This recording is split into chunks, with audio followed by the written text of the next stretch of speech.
Hey everyone, welcome back to Pajama Crafts, where I do crafts in my pajamas. I have some Christmas DIYs for you guys today. I know some of you said that you're still on fall, and I will do some more Thanksgiving DIYs, but I just wanted to get started with a few Christmas ones just for fun.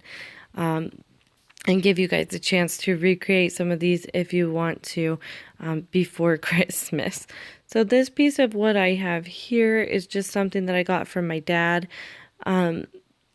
He brings home scrap wood from his job for me, which is really, really nice, but I'm sure you could find something like this at Home Depot or Lowe's, and sometimes they do have that discounted wood for 75% off if it's not perfect, and we're making rustic crafts, so it doesn't need to be perfect. But I just went ahead and painted this with my white chalk paint. This is a folk art chalk paint in the white Adirondack, but I like Waverly just as much. It just depends on where I'm shopping that day when I needed the paint, and this is what I got. But I just went ahead and did one coat on this, and it was plenty. After that was completely dry, I'm drawing on the face of my snowman. I started out by using this Arteza paint marker, which is really great. I do like to leave the links for you guys for these. But I did have to switch to a Sharpie partway through. I think it was because the pen was running out of paint because I've used it a lot. It could have oh goodness. It could have possibly been the surface that I was painting on. Sorry about my crazy hair in the video. I didn't realize that was happening. But it did seem like it was running out of paint. So I did go ahead and switch to a Sharpie and just colored in the eyes. I am not an artist by any means, so I'm just doing a simple little face. I used the Sharpie for the mouth as well. And then when it got to the nose, I did go ahead and use my orange Arteza paint pen, and it worked perfectly. So I think the black one was just running out of paint because I have used it quite a bit. Next, I'm using this piece of fabric that I got from Walmart. It's only $1.47. It's very, very cute. And they have lots of different ones right now. They have all of their seasonal ones out, which I love. They have some really cute ones for fall and Halloween too that I did pick up. But I'm just taking this and I just cut a small strip to make his scarf. If I was thinking about it, I would have just barely snipped it and then ripped it to make it have those extra frayed edges, but I was not thinking about that. So I just cut it all the way down, and then I just kind of pulled on it to fray the edges a little bit. Then I just tied a simple knot, and I think his scarf is coming out really cute. I don't know. I think he's adorable already. I made some of these last year, but of course they're all a little bit different. And I was excited for what I'm going to use for the hat for this one. In the past, I've used just a regular beanie or stocking cap from Walmart, which is totally cute too. But I'm really excited for what I'm going to use for the hat for this one. But I just did go ahead and add some buttons down his front, and then I was finished drawing on him. I actually decided not to distress this little guy just because I didn't want to ruin his little face. Now this is the hat I was talking about that I'm so excited to use. This is an ornament from Dollar Tree. I just went ahead and pulled off the top part, and you'll see it leaves a little hole right there. So I just filled it with hot glue and put a bell on top. I would rather have that than the little hanging piece. And then I just went ahead and hot glued it onto the top of my snowman, and I think he came out super, super cute. So next we have this Christmas wishes sign. This is something I've made in the past as well, just a little bit different each time. These are some old signs that I made several years ago, and they just weren't my style or colors anymore. So I went ahead and sanded them down and decided to make a new sign out of them. This is actually old wood from my backyard when I lived in Colorado.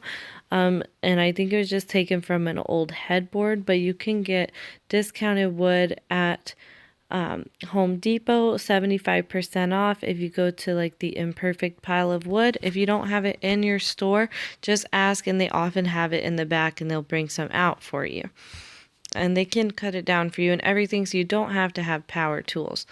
Now, I just took some little trim sticks that my dad gave me from his work. Again, you can use paint stirring sticks or anything like that.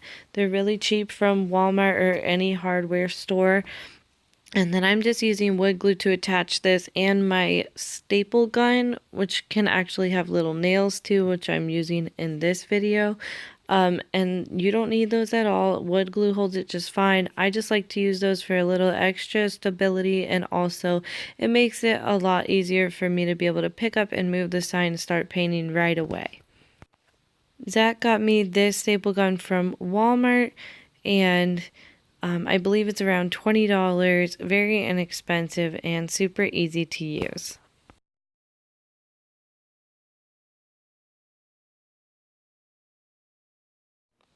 After I flipped it over, I'm just using this red chalk paint from Waverly.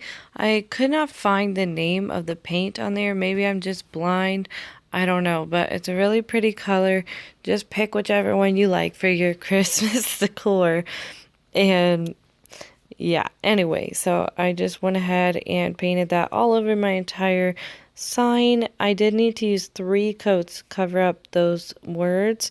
And that's why I didn't do as much distressing on this one, but I did go ahead and distress the letters that I write and just the edges of the sign. I didn't want to distress too much and have those old letters showing back through the sign. Now I am going to be adding some embellishments to this sign, like the bells at the top, which I'll show you later, but I just set them there so I could see exactly where I wanted my words to be. And I'm just writing Christmas wishes. These stencils are from Walmart. I got these a long time ago, several years ago. I don't really know what they still carry, but you can find similar things to these almost anywhere. Really easy to use. You could cut them out if you want to and lay out your words. That's probably what I should have done, but I never do what I should have done. Live and learn, right? So my Christmas word was a little bit off center, and so I decided to add these little embellishments to the side to kind of even it out, and I think it turned out really cute. But yeah, it wasn't centered at all.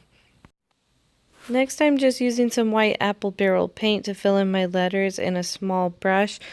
I knew that these letters were a little bit small for me to be able to fill in very neatly, but I didn't want to do it with my paint pen just because sometimes when I'm using a paint pen to fill in my letters, if they're too big, you can really see it's kind of streaky and it doesn't give good coverage. So I did go ahead and use my paint. I did 2 coats, and then it was still a little bit transparent in some places, but I wasn't worried about it because I did go back over and sand it a little bit, and that kind of eliminates anything that you notice there.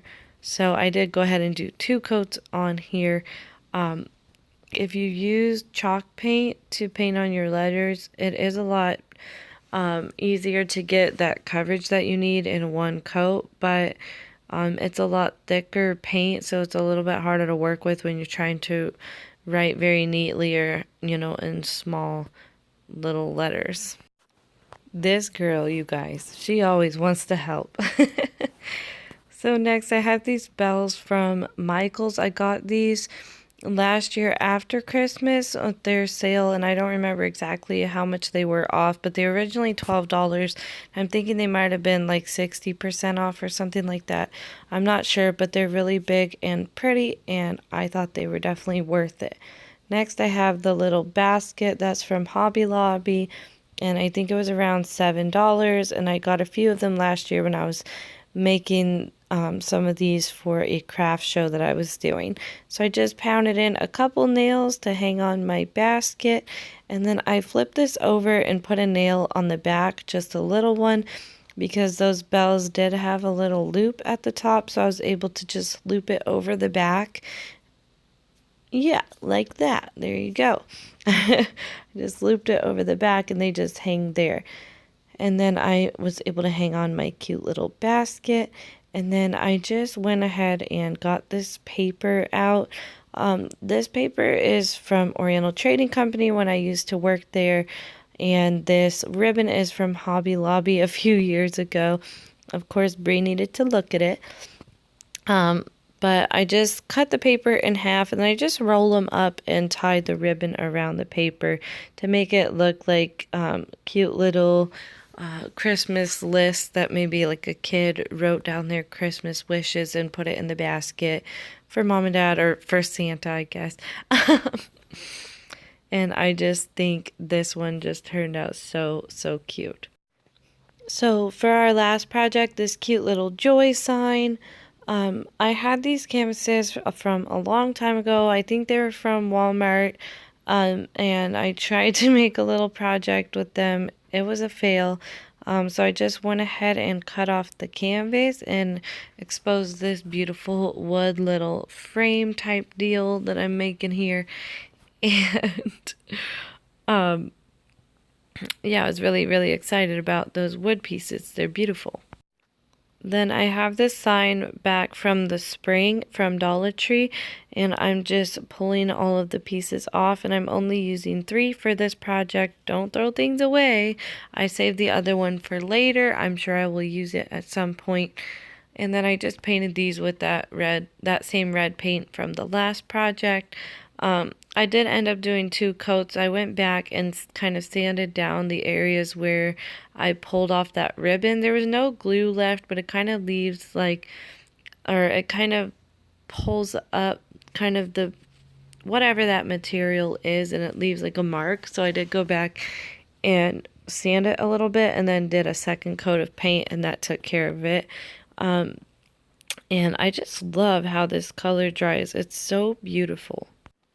Now I'm using this Varathane Weathered Oak Wood Stain. I would usually go for like a dark walnut or something, but I was all out because I love it so much. So I just decided to use this one that I had, and I actually really love how it turned out. This stain really does make your wood look really weathered and old, and I think it's perfect and beautiful. Now I got these little letters from Walmart for 98 cents, which I think is a really good price, and they're already painted and distressed. So cute. And I just took my hot glue gun and glued these onto the backs of the frames that I stained. As you can see, I didn't remove the staples or anything. You can do that if you want, but I wasn't worried about anyone seeing the backs of these. Now, apparently I lost some of the footage, but I just went ahead and glued down my letters, and then my bell I got from Dollar Tree. I think it's so pretty, and that has a twine loop on it, so I just hot glued that to the back of my little frame there, and it hung just perfectly and spelling out joy, and I just think it's so cute. Are you reading?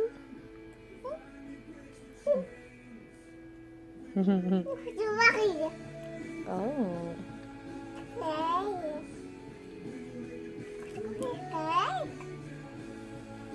You reading the Bible stories? Yeah.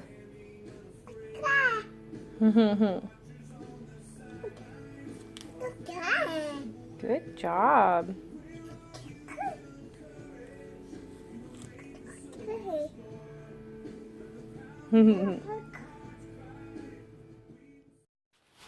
As always, subscribe to my channel if you enjoyed this video. Let me know if you did by hitting that thumbs up button or commenting down below, and I will see you guys in the next video. Thanks for watching. Bye!